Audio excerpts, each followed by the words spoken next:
Welcome to the Venari Podcast. I'm Tim Hartnell, and in this episode, I'll be speaking with Lance Byrne.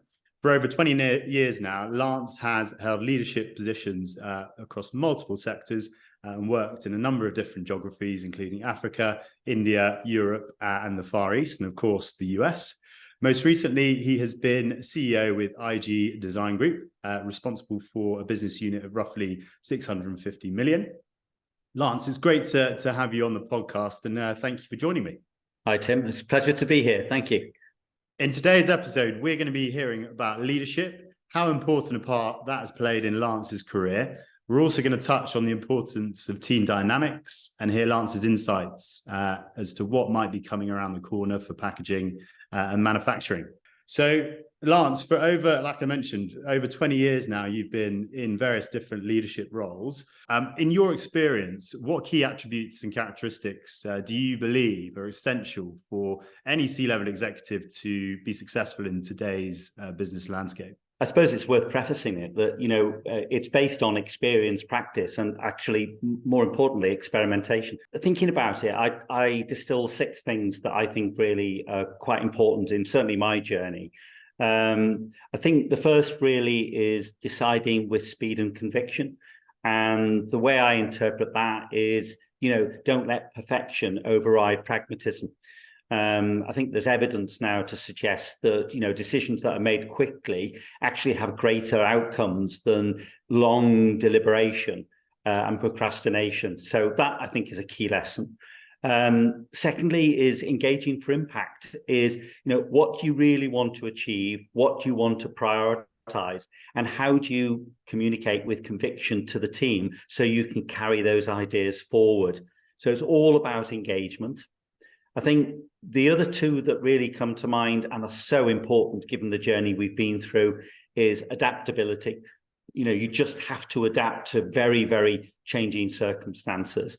But within that, reliability. And I think the way I interpret that is be consistent.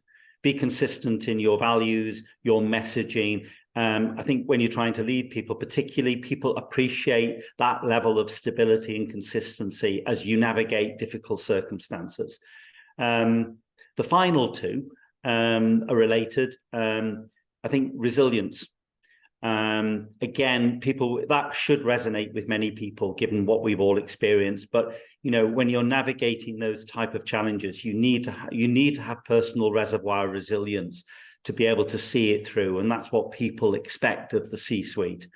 And the final one is my old favorite. It's listening, always listening. And I think that is more really about hearing the feedback, feeling the pulse of the organization, and be prepared to course correct if that's what's required, because the circumstances have changed and require you to do so.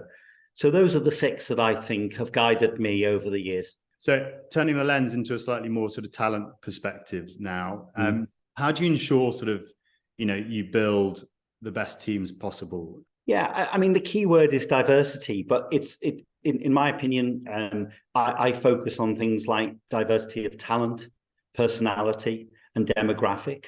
And I say always, but that's got to be within a defined cultural bandwidth. That's what I think is key. So why is that the case? I think it needs to be representative of the society, the markets in which the business operates. It makes good business sense to have a broad church of opinions around the table, but within those cultural parameters that I've talked to. Within that, I think it's also important to have a strong team architecture. So there's an inherent dynamic and energy about the team, and patently there's the requisite skill sets around the table. And I don't think it's bad to have people around the table that foster ambition. They're hungry for progress and therefore are prepared to drive change and are prepared to take, measured risk. And that's the cocktail of skills that I think actually make for a really powerful team. And I might say, in my experience, it's rare to actually get all of those circumstances working together. And when you do experience it, it's marvelous. It really is.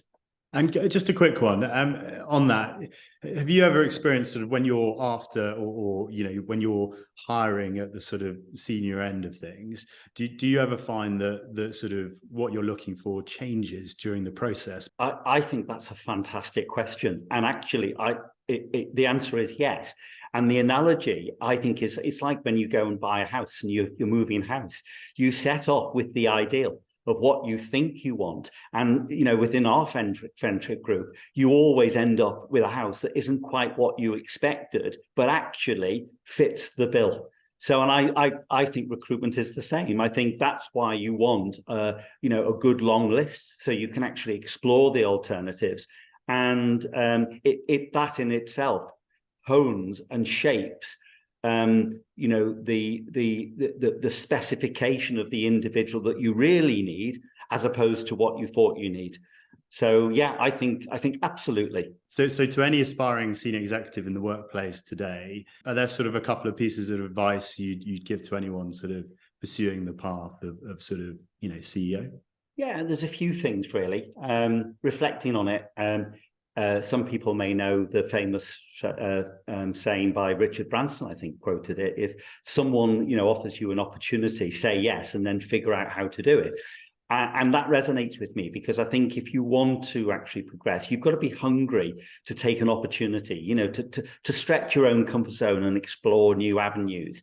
But recognize there's no decision without risk, and you've got to do that patently within your current skill set. I think the advice I would give, though, is, do not be afraid to seek advice and take counsel from people. But the secret is learning what advice to heed and follow, and therein lies the challenge. I think the other thing as well is work on your personal brand, and always focus, therefore, on building trust in that brand. And trust comes from trustworthiness, and it's about credibility. It's about authenticity. So be conscious of that in your earlier career, because you will be known for certain attributes, and you want to foster and hone and develop those. And I suppose within that, work on a USP. What do you want to be known for that differentiates you from the crowd? And I suppose, what's the old saying? Keep it simple. Hallmark of success is being succinct and effective in leadership. So keep it simple. I'm hoping those resonate with people listening to this. We've had many conversations about sort of headwinds and what might be around the corner. What are you excited about as we sort of sail through, 2023 into 2024? Well, I hope it's not premature, but I have a sense of relief, Tim, at the minute. And someone asked the question of me a few months ago, and I reflected, and from a UK-centric perspective, if you look back, Brexit, COVID, post-Brexit, new working norms, hybrid working, Ukraine. In 2022, we had 3 prime ministers bringing political and economic chaos. We've got escalating interest rates. We've got a general election ahead of us. But my sense is the worst is behind. It can't get much worse, can it? And what did Winston Churchill say? Tough times don't last forever, but tough people do.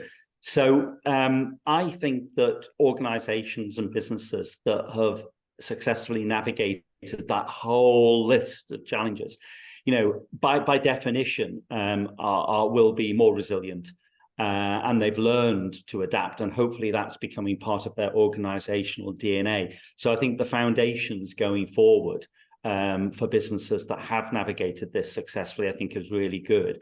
So what excites me is, I think, there is a new world order, really. And I think the one that actually comes to me shouting is about the environment.